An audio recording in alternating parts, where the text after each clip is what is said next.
You ask Tiger to solve. This deals with linear equations with one unknown. The final result is n equals 5. Let's solve it step by step. Group all constants on the right side of the equation. Subtract 2 from both sides. Simplify the arithmetic.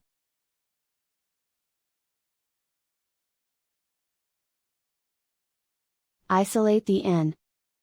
Divide both sides by 5. Simplify the fraction. Find the greatest common factor of the numerator and denominator.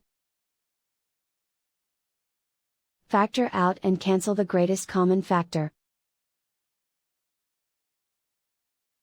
And so the final result is n equals 5.